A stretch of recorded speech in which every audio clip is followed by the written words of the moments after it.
اور اس موقع پر شاعر نے کیا خوب کہا کہ تو مجھے جنت میں بھیج یا دوزخ میں ڈال دے، پر مجھے اپنا جلوہ دکھا کر میری حسرت نکال دے۔ اے میرے خالق و مالک، اے میرے پروردگار،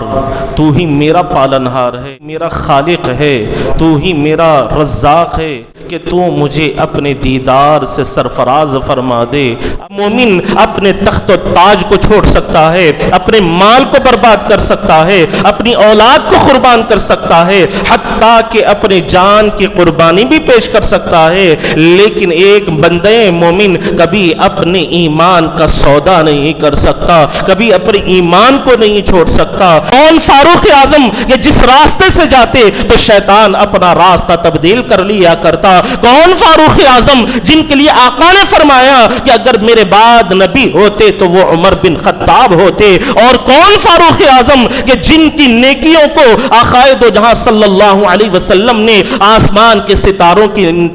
کے برابر نیکیوں کو قرار دیا؟ وہ فاروق اعظم کی زندگی کو اٹھا کر دیکھیں کہ ان کے دل میں کس قدر خوف خدا بسا ہوا ہے۔ السلام علیکم ورحمۃ اللہ وبرکاتہ۔ الحمد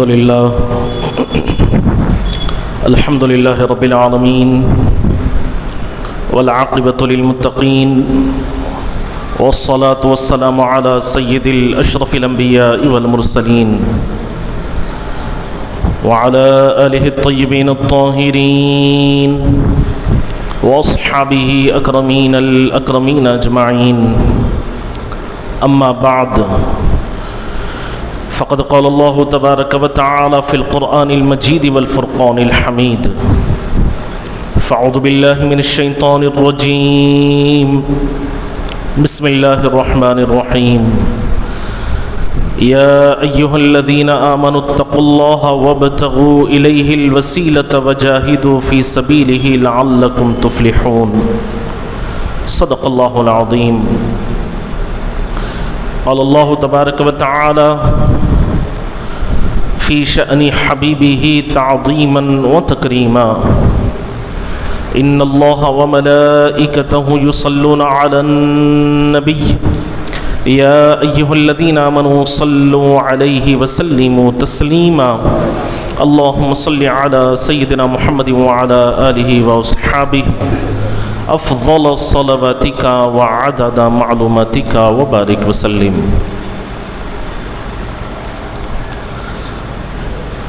تمام حمد و تعریف اللہ رب العالمین کے لیے ہے جو ساری کائنات کا خالق و رازق ہے، اور لاکھوں کروڑوں درود و سلام اس ذات پر کہ جن کی ذات انسانیت کی تفسیر ہے، جن کا ہاتھ یتیموں کا والی ہے، جن کا وجود غمخاروں کا مونس ہے، تاریخ جن کی حیات کو سجدہ کرتی ہے،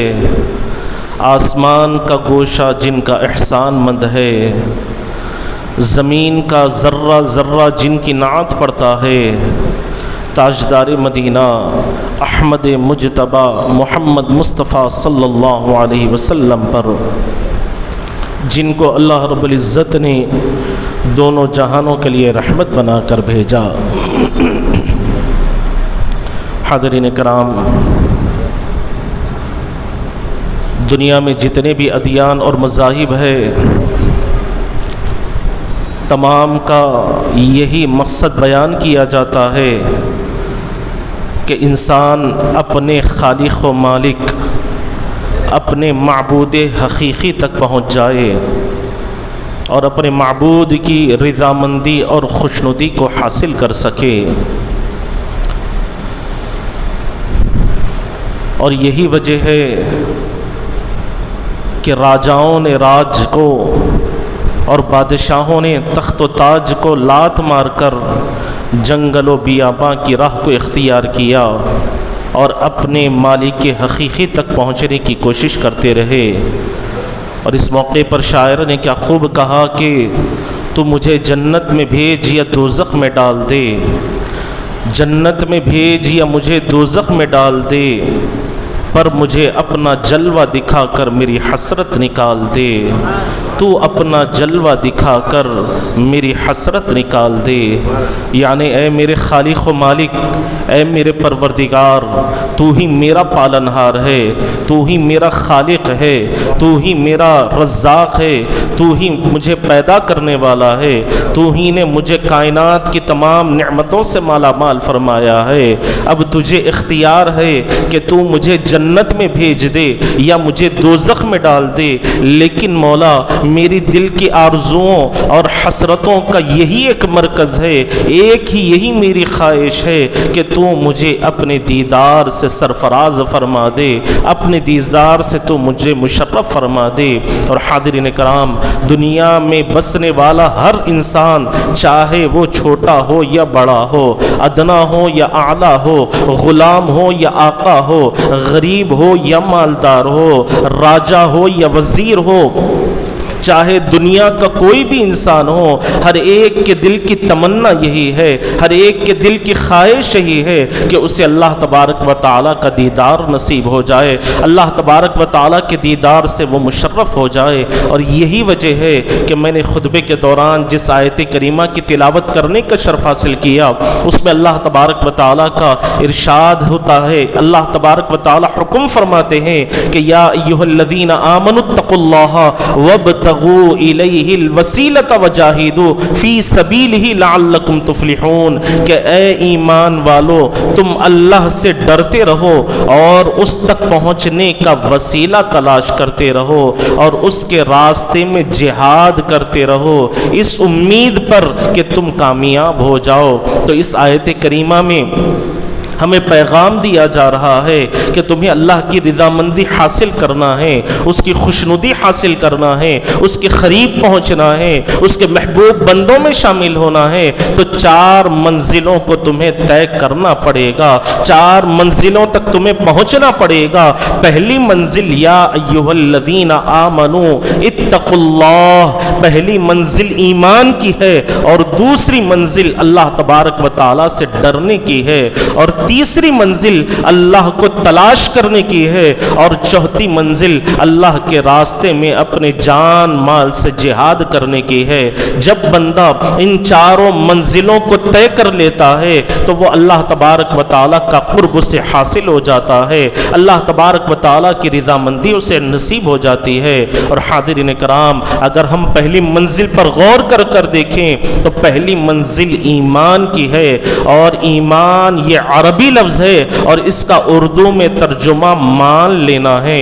اور قرآن مجید میں کئی مقامات پر آمنو کا اللہ تبارک و تعالیٰ نے ذکر فرمایا ہے۔ آمنو کا مطلب یہ ہے کہ اللہ اور اس کے رسول کو مان لینا، اس کے احکامات کو مان لینا، اس کی کتابوں کو مان لینا، اس کے فرشتوں کو مان لینا، اچھی اور بری تقدیر کو مان لینا، مرنے کے بعد پھر اٹھنے کو مان لینا، اللہ تبارک و تعالیٰ کے تمام اختیارات کو، احکامات کو، ہر چیز کو مان لینا، اسی کو ایمان قرار دیا گیا ہے۔ اور یہیں سے بات آسانی سے سمجھ میں آ جاتی ہے کہ جب بندہ کسی کو مان لیتا ہے، کسی کی اس کے دل میں اگر قدر پیدا ہو جاتی ہے تو پھر دنیا کی کوئی طاقت اس سے دور نہیں کر سکتی۔ مثال کے طور پر اگر ہم دیکھیں گے تو پروانے کو شمع کے ساتھ محبت ہے، اب دنیا کی کوئی طاقت پروانے کو شمع سے دور نہیں کر سکتی، چکور کو چاند سے دور نہیں کر سکتی، اور اسی طرح بلبل کو پھول سے دور نہیں کر سکتی۔ تو اسی طرح جب کوئی بندے مومن اللہ تبارک و تعالیٰ اور اس کے حبیب مکرم صلی اللہ علیہ وسلم کو مان لیتا ہے، جان لیتا ہے، پہچان لیتا ہے، اور دل سے اس کا اقرار کر لیتا ہے، تو اب پھر اس پر لاکھوں طوفان آئے، آندھیاں برسے، زمین پھٹ جائے، آسمان کا نظام درہم برہم ہو جائے، لیکن دنیا کی کوئی ایسی طاقت نہیں ہے کہ اس مومن کو اللہ اور اس کے حبیب پاک علیہ السلام کی بارگاہ سے دور کر دے، اس کے دل سے اللہ اور اس کے حبیب کی محبت کو دور کر دے۔ اور حاضرین کرام، ایک مومن اپنے تخت و تاج کو چھوڑ سکتا ہے، اپنے مال کو برباد کر سکتا ہے، اپنی اولاد کو قربان کر سکتا ہے، حتیٰ کہ اپنے جان کی قربانی بھی پیش کر سکتا ہے، لیکن ایک بندے مومن کبھی اپنے ایمان کا سودا نہیں کر سکتا، کبھی اپنے ایمان کو نہیں چھوڑ سکتا۔ اور آسمان رشد و ہدایت کے ستارے صحابہ کرام کی مقدس زندگیوں کو آپ اٹھا کر دیکھیں کہ ان صحابہ کرام نے استقامت ایمان کا کیسا مظاہرہ فرمایا ہے، ایمان پر کس قدر وہ ڈٹے رہے، کس طرح مضبوطی کے ساتھ وہ اسلام کے ساتھ جڑے رہے اور اللہ اور اس کے حبیب کی محبت کو اپنے دلوں میں بسا کر رکھا۔ تاریخ اس بات پر گواہی دے رہی ہے کہ ان صحابہ کرام کے ساتھ طرح طرح کے ظلم و ستم کیے گئے، انہیں گرم گرم ریت پر لٹا دیا گیا، ان کے سینوں پر وزنی پتھر کو رکھ دیا گیا، ان کی پیٹھوں پر کوڑے برسائے گئے، ان کو سولیوں پر چلایا گیا، ہر طرح کی اذیتیں انہیں پہنچائی گئی، لیکن ان صحابہ کرام نے نہ کبھی اپنے ایمان کو چھوڑنا پسند کیا، نہ اپنے دل سے اللہ اور اس کے حبیب پاک علیہ السلام کی محبت کو ختم کرنا گوارا کیا۔ اور حاضرین کرام، تاریخ میں اس طرح کے سینکڑوں واقعات ہمیں ملتے ہیں، سینکڑوں مثالیں ہمیں ملتی ہیں۔ اگر ہم تاریخ کے پنوں کو الٹ کر دیکھیں گے تو پتہ چلے گا کہ جنگ روم کے موقع پر، جنگ شام کے موقع پر حضرت عبداللہ بن حذافہ رضی اللہ عنہ کو اور ان کے ساتھ جو 80 مجاہدین تھے ان کو ملک روم کے عیسائیوں نے گرفتار کر لیا، سپاہیوں نے گرفتار کر لیا اور ہرقل بادشاہ کے دربار میں پیش کیا۔ تو ہرقل بادشاہ نے ان کے سامنے ایک پیشکش کی اور کہنے لگا کہ اے عبداللہ، اگر تم اسلام کو چھوڑ دو گے، اپنے دل سے اللہ اور اس کے حبیب کی محبت کو نکال دو گے اور عیسائی مذہب کو اگر تم قبول کر لو گے تو میں اپنی آدھی سلطنت تمہیں عطا کر دوں گا اور اپنی حسین و جمیل بیٹی کے ساتھ تمہاری شادی کروا دوں گا۔ حضرت عبداللہ بن حذافہ رضی اللہ عنہ کے ایمان پر قربان جائیں، آپ کی محبت پر قربان جائیں۔ حضرت عبداللہ بن حذافہ رضی اللہ عنہ نے ارشاد فرمایا کہ اے ہرقل، اگر تو میرے سامنے زمین و آسمان کی ساری دولت کو بھی لا کر رکھ دے گا، کائنات کی تمام نعمتوں کو بھی لا کر رکھ دے گا، تب بھی میں اللہ اور اس کے حبیب کے دامن کو چھوڑنے والا نہیں ہوں، ان کی محبت کو اپنے دل سے نکالنے والا نہیں ہوں۔ اگر تو میری جان لینا ہے تو لے لے، مجھے اپنی جان کی کوئی پرواہ نہیں، لیکن میں اپنے دل سے کبھی اپنے نبی کی محبت کو ختم نہیں کروں گا، اللہ اور اس کے حبیب کے نام کو لینا ختم نہیں کروں گا۔ جب یہ جواب ہرقل بادشاہ نے سنا تو اس نے کہا کہ عبداللہ، ابھی بھی موقع ہے کہ تم اپنی بات سے باز آ جاؤ اور میری بات کو قبول کر لو، میری پیشکش کو قبول کر لو، ورنہ تمہیں اور تمہارے تمام ساتھیوں کو کھولتے ہوئے تیل میں ڈال دیا جائے گا، تمہیں زندہ جلا دیا جائے گا، اس کھولتے ہوئے تیل میں ڈال کر تمہیں موت کے گھاٹ اتار دیا جائے گا۔ تو حضرت عبداللہ ابن حذافہ رضی اللہ عنہ نے ارشاد فرمایا کہ اے ہرقل، ہمیں اپنی جان کی کوئی پرواہ نہیں، تو ہمیں کھولتے ہوئے تیل میں ڈال دے یا جلادوں سے ہماری گردنوں کو کٹوا دے، ہمیں اپنی جان کی کوئی پرواہ نہیں ہے۔ حاضرین کرام، حضرت عبداللہ بن حذافہ رضی اللہ عنہ کا یہ جواب سن کر ہرقل بادشاہ غصے میں آ گیا اور اس نے حکم دیا کہ ایک بہت بڑی کڑائی میں تیل کو گرم کیا جائے۔ جب تیل گرم ہو گیا، تیل ابلنے لگا، تو اس نے حضرت عبداللہ کے سامنے قید خانے سے ایک مجاہد کو بلایا اور بلا کر کھولتے ہوئے تیل میں ڈلوا دیا۔ حضرت عبداللہ سے کہنے لگا کہ عبداللہ، اب بھی وقت ہے، اگر تم عیسائی مذہب کو قبول کر لو گے، اسلام کو چھوڑ دو گے تو میں تمہاری جان بھی بخش دوں گا اور تمہارے ساتھیوں کی جان کو بھی بخش دوں گا۔ تو حضرت عبداللہ بن حذافہ رضی اللہ عنہ نے ارشاد فرمایا کہ مجھے اپنی جان کی کوئی پرواہ نہیں۔ تو ہرقل نے آپ کو بھی اس کھولتے ہوئے تیل میں ڈالنے کا حکم دیا۔ جب آپ کو اس تیل میں ڈالا جا رہا تھا تو حضرت عبداللہ بن حذافہ رضی اللہ عنہ رونے لگے، آپ کے آنکھوں سے آنسو جاری ہو گئے۔ بادشاہ نے سمجھا کہ شاید موت کے ڈر کی وجہ سے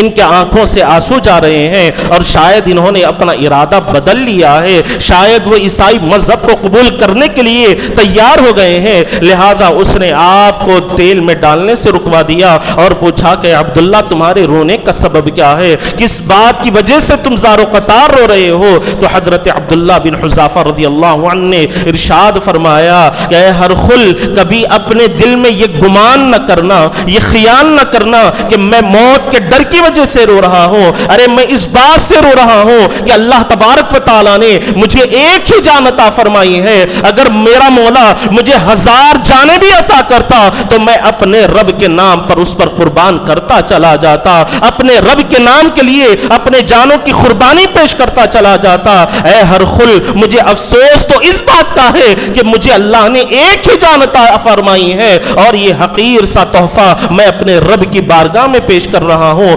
اسی وجہ سے میرے آنکھوں سے آنسو روا ہو گئے، میری رونے کا سبب یہی ہے۔ حاضرین کرام، جب ہر قل نے حضرت عبداللہ بن حذافہ رضی اللہ عنہ کے اس جذبے والے جواب کو دیکھا، اس ولولہ انگیز جواب کو سنا تو وہ حیرت میں پڑ گیا اور اس نے کہا کہ انہیں اس تیل میں نہیں ڈالا جائے بلکہ انہیں قید خانے میں قید کر دیا جائے اور ہم کچھ دنوں کے بعد سوچ کر ان کے متعلق فیصلہ کریں گے۔ اور حاضرین کرام، اس واقعے سے معلوم ہوتا ہے کہ ہمارے اسلاف کے دلوں میں ایمان کا جذبہ کس قدر کوٹ کوٹ کر بھرا ہوا تھا، استقامت ایمان پر وہ کس قدر مضبوطی کے ساتھ دمے رہے اور اسلام کے دامن کو کس طرح سے انہوں نے مضبوطی کے ساتھ تھام کر رکھا۔ اور آپ کو یہ بھی معلوم ہے کہ حضرت بلال حبشی رضی اللہ عنہ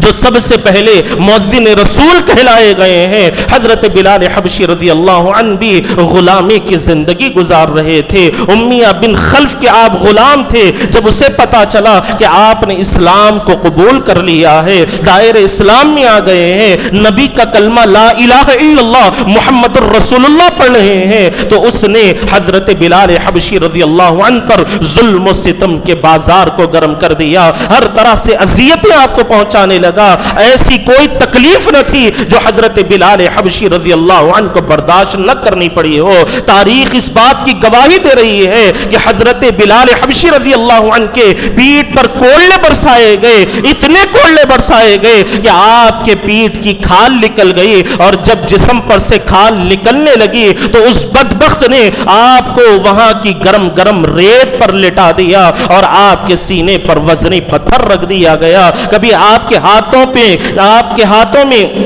رسیاں باندھی گئی، آپ کے گلوں میں رسیاں باندھی گئی اور بازاروں میں آپ کو گھمایا گیا اور بہت ساری تکلیفیں حضرت بلال حبشی رضی اللہ عنہ کو برداشت کرنی پڑی، لیکن یہ حضور پاک علیہ الصلوۃ والسلام سے سچی محبت کرنے والے حضور کے سچے عاشق رسول نے کبھی اپنی زبان پر حرف شکایت نہیں لایا۔ جب بھی ظلم و ستم ہوتا رہا، جب بھی کولے برسائے گئے تو زبان سے ایک ہی آواز آتی تھی، احد احد، اللہ تبارک و تعالیٰ کی وحدانیت ہی کا اعلان کرتے رہے، اللہ کو ایک پکارتے رہے، اللہ کے ایک ہونے کا اعلان کرتے رہے، لیکن کبھی اپنی زبان پر آپ نے کوئی شکوہ شکایت نہیں لائی، حرف شکایت آپ کی زبان پر نہیں آیا، اللہ کا شکر ادا کرتے رہے اور حضور کی محبت کے نغمے گاتے رہے، اللہ کا نام بلند کرتے رہے۔ اور یہی وجہ ہے کہ اللہ تبارک و تعالیٰ نے حضرت بلال حبشی رضی اللہ عنہ کو وہ مقام عطا فرمایا۔ صحابہ کرام میں آپ کو ایک الگ مقام اللہ تبارک و تعالیٰ نے عطا فرمایا،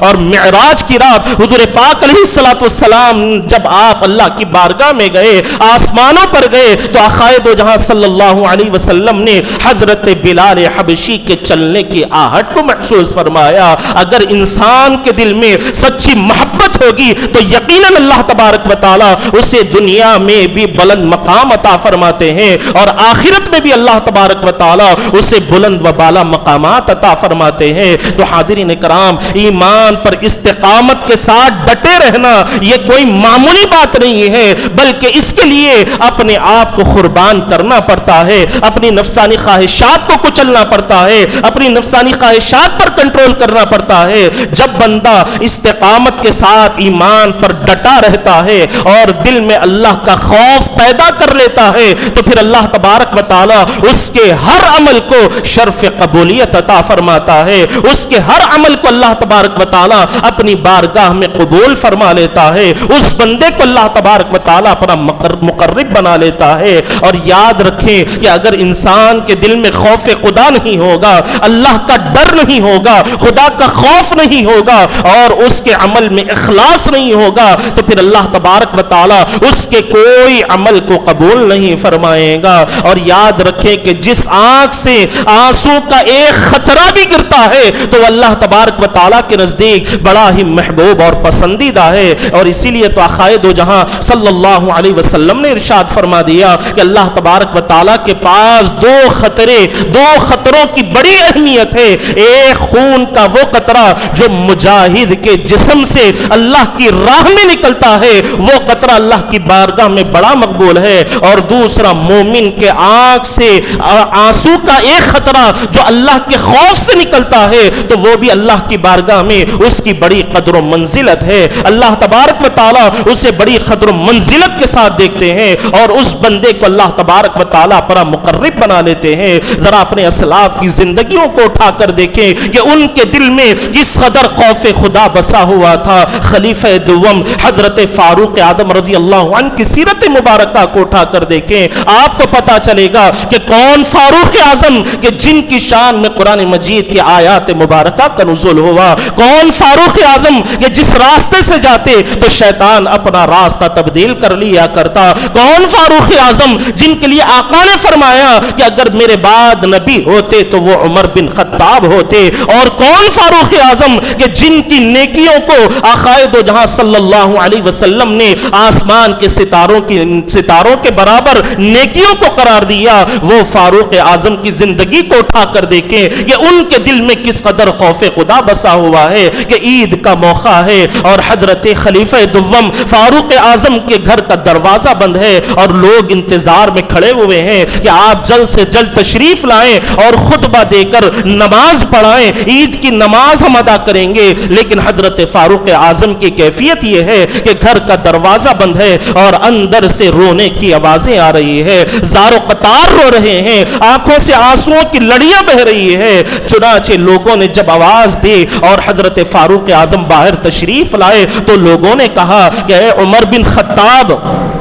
آج کا دن تو خوشی کا دن ہے، آج کا دن تو عید کا دن ہے، اللہ تبارک و تعالی نے آج خوشی منانے کا حکم فرمایا ہے اور کائنات کا ذرہ ذرہ آج خوشیوں کے نغمے گا رہا ہے، اور آج آپ کی حالت یہ ہے کہ آپ کے آنکھوں سے آنسو روا ہیں اور آپ زار و قطار رو رہے ہیں۔ تو حضرت فاروق اعظم رضی اللہ عنہ نے ارشاد فرمایا کہ ہاں آج کا دن یقیناً خوشی کا دن ہے، لیکن یہ خوشی کے حقدار وہی لوگ ہیں جن لوگوں کے اللہ تبارک و تعالی نے روزوں کو قبول فرما لیا ہے، جن کی عبادتوں کو اللہ نے قبول فرما لیا ہے۔ آج کے خوشی کے دن کے حقدار وہ لوگ ہیں، اور آج کا دن وعید کا بھی دن ہے۔ وعید کا مطلب یہ ہے کہ آج وہ لوگ خوشی نہیں منا سکتے جن کے روزوں کو اللہ نے قبول نہیں فرمایا، جن کی عبادتوں کو اللہ نے قبول نہیں فرمایا، جن کی تراویح کو اللہ نے قبول نہیں فرمایا، اور مجھے معلوم نہیں کہ مجھے اللہ نے مقبول رکھا ہے یا مردود کر دیا ہے، میری عبادتیں قبول ہوئی یا میری عبادتوں کو اللہ تبارک و تعالی نے مردود قرار دیا ہے،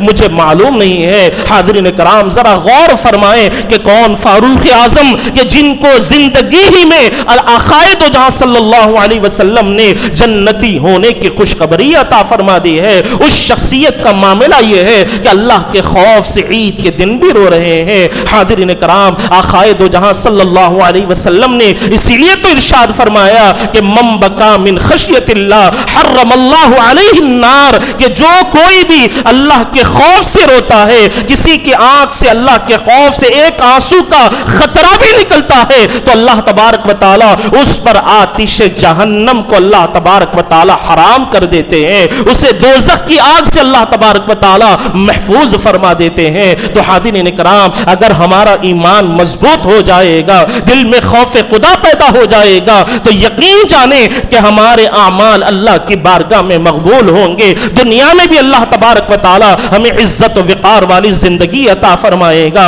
اور آخرت میں بھی اللہ تبارک و تعالی بلند و بالا نعمتوں سے ہمیں سرفراز فرمائے گا۔ اور آج ہم اپنی زندگیوں کا جائزہ لے کر دیکھیں، اپنے معاشرے پر نظر ڈال کر دیکھیں، اپنے گریبانوں میں جھانک کر دیکھیں کہ کیا آج ہمارا ایمان مضبوط ہے، کیا آج ہمارے دل میں اللہ